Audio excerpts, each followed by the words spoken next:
મોંઘવારીના બળથી ત્રસ્ત જનતા પર વધુ એક આર્થિક બોજ ઝીંકાયો છે। ઘરેલું એલપીજી ગેસ સિલિન્ડરના ભાવમાં સીધો 29 રૂપિયાનો તોતિંગ ભાવ વધારો ઝીંકવામાં આવ્યો છે। આ નવા વધારા સાથે જ હવે ગેસ સિલિન્ડરનો ભાવ 920 રૂપિયાથી વધીને 949 રૂપિયા પર પહોંચી ગયો છે। ગેસ કંપનીઓ દ્વારા વધારવામાં આવેલી આ નવી કિંમતો આજથી જ અમલી બની ચૂકી છે। આ ભાવ વધારાના કારણે દેશભરના કરોડો ગ્રાહકોના ખિસ્સા પર સીધો વધારાનો બોજ પડશે। સૌથી ચિંતાજનક વાત એ છે કે છેલ્લા 3 મહિનામાં જ ઘરેલું એલપીજીના ભાવમાં આ બીજી વખત વધારો કરવામાં આવ્યો છે। એક તરફ પેટ્રોલ, ડીઝલ, શાકભાજી અને તેલના ભાવ આસમાને છે, ત્યારે બીજી તરફ ગેસના બાટલામાં થયેલા આ ભાવ વધારાએ ગૃહિણીઓનું આખું બજેટ વેરવિખેર કરી નાખ્યું છે। સવાલ એ થાય છે કે સામાન્ય માણસ કમાય કેટલું અને ચૂકવે કેટલું? શું રસોઈ બનાવવી હવે મધ્યમ વર્ગ માટે લક્ઝરી બની જશે? નવા ભાવો લાગુ થઈ ગયા છે, ત્યારે જનતાના ખિસ્સા પર પડેલો આ નવો ડાબ કેટલો આકરો સાબિત થાય છે તો જોવાનું રહ્યું। ફરી એકવાર રાંધણ ગેસના સિલિન્ડરમાં ભાવ વધારો ઝીંકાયો છે અને મોંઘવારીનો માર વધુ એકવાર મધ્યમ વર્ગ ઉપર ઝીંકાયો છે। પહેલાં ગયા મહિને આ જે ગેસ સિલિન્ડર જે છે કે જે 920 રૂપિયામાં મળતો હતો અને હવે જે 29 રૂપિયા જેટલો ભાવ વધારો આ ગેસ સિલિન્ડરમાં થયો છે, એટલે હવે આ રાંધણ ગેસનો સિલિન્ડર જે છે તે 949 રૂપિયામાં પડશે।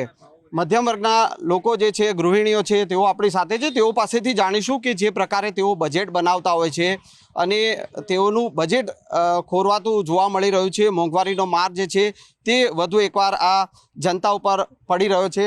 બેન આપણી સાથે, બેન શું કહેશો, જે પ્રકારે ફરી એકવાર ગેસ સિલિન્ડરમાં ભાવ વધારો થયો છે, કેટલી અસર થતી હોય છે મધ્યમ વર્ગ ઉપર? અસર તો મધ્યમ વર્ગના પરિસ્થિતિવાળાને પણ એટલી બધી થાય છે, તો એનાથી નીચેની પરિસ્થિતિવાળા હશે એમને તો બહુ અસર થતી હશે, મારું એવું માનવું છે। પણ જે સિલિન્ડરના ભાવ ઓલરેડી સરકારે વધારેલા તો હતા જ, પરંતુ હજી પણ વધાર્યા છે, તો મારી સરકારને એવી અપીલ છે કે હવે આ ભાવ વધારો જે છે એને વધારવો જોઈએ નહીં। મધ્યમ વર્ગના પરિસ્થિતિવાળા માણસોને ધ્યાનમાં રાખી અને એ લોકોએ ભાવ છે જે છે પહેલાં છે તો એ જ રાખવું જોઈએ। યુદ્ધની સ્થિતિના કારણે ક્યાંક ને ક્યાંક સરકાર એવું કહી રહી છે કે આ ભાવ વધારો કરવો પડી રહ્યો છે, તમારું શું માનવું?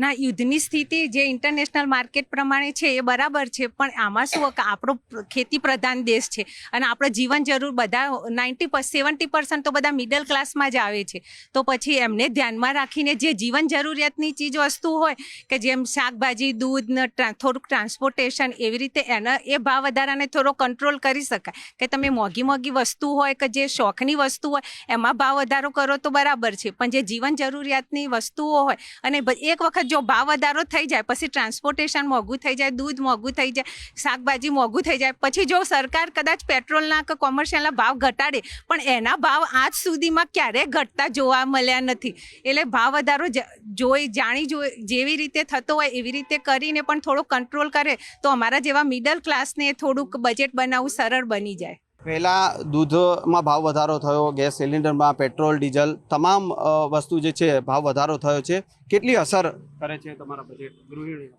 બજેટ તો અમારું બધું જ ખોરવાઈ ગયું છે અને જેના ઘરે નાના છોકરા હોય, દૂધની જરૂરિયાત, આટલું મોંઘું દૂધ કરી નાખે તો સરકાર એમના આપણે ગૃહિણી જે છોકરાઓને, નાના બચ્ચાઓને જોઈતું હોય તો એ એક સેટિંગ પ્રમાણે એ લોકોનું બધું વિચારવું પડે છે કે કેવી રીતે આપણે કરી શકીએ।